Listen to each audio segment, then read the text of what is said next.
Là, il y a quelque chose qui se passe, je me sens mais décollé d'une manière phénoménale. Je me vois presque de l'extérieur et je suis clairement défoncé en fait. Défoncé de chez défoncé et je me sens vraiment pas bien. Accélération du rythme cardiaque, oppression au niveau de la cage thoracique, délire psychédélique, ce consommateur de CBD s'est fait très peur. Donc voilà, c'est ça que j'ai trouvé, que j'ai acheté chez le mec qui vend des vapes et de la CBD. Ça ressemble à ça. Donc ça ressemble à de la CBD standard. L'odeur, la couleur, la texture. Sauf que ça défonce la tête, mais complètement quoi. Pour moi, c'est limite, c'est proche de la drogue dure en gros quoi. Comment le CBD peut-il causer de tels bad trips? Cette molécule extraite du cannabis, aussi appelée cannabidiol, est réputée pour ses vertus relaxantes et n'entraîne pas de dépendance, contrairement au THC, la molécule la plus connue du cannabis, responsable de ses effets psychotropes, qui, elle, est interdite en France. Ce qui est vendu légalement sous le nom de CBD ne peut pas contenir plus de 0,3% de THC.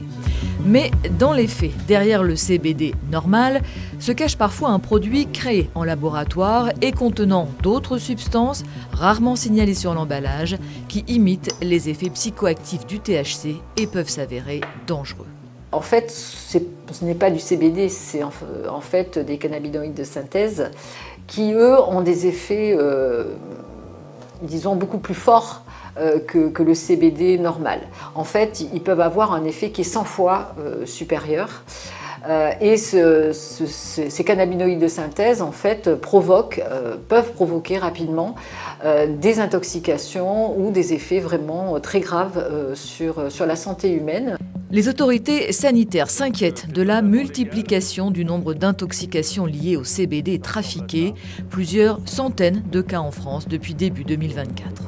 C'est un problème de santé publique en fait parce que ça passe complètement en dessous des radars. Moi je pense aux ados notamment, ou aux jeunes adultes qui peuvent s'acheter des trucs pour se défoncer pour vraiment pas cher et sans qu'on ait absolument aucun recul sur les effets à long terme, sans même savoir ce qu'il y a dedans quoi.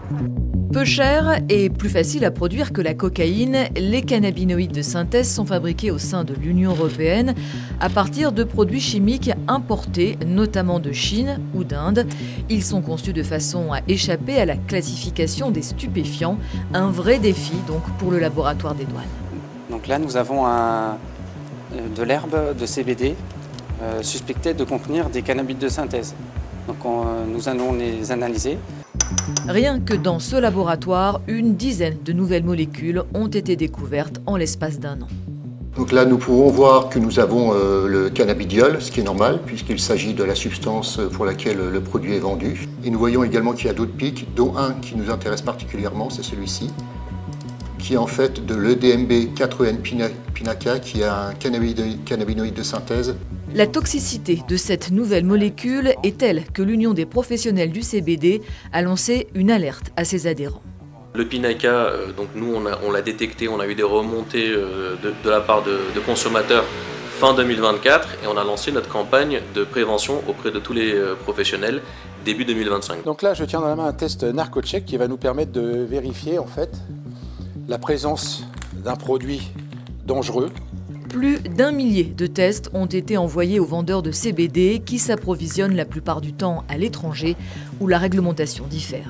Je suis en train de prendre un tout petit bout de la fleur pour la glisser à l'intérieur.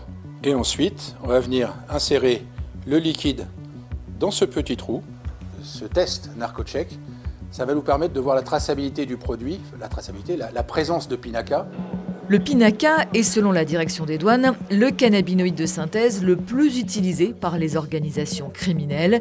Jusqu'à quand, dès qu'une nouvelle molécule responsable d'intoxication est identifiée et donc classée comme stupéfiant, un substitut fait son apparition. C'est un véritable jeu du chat et de la souris avec les trafiquants.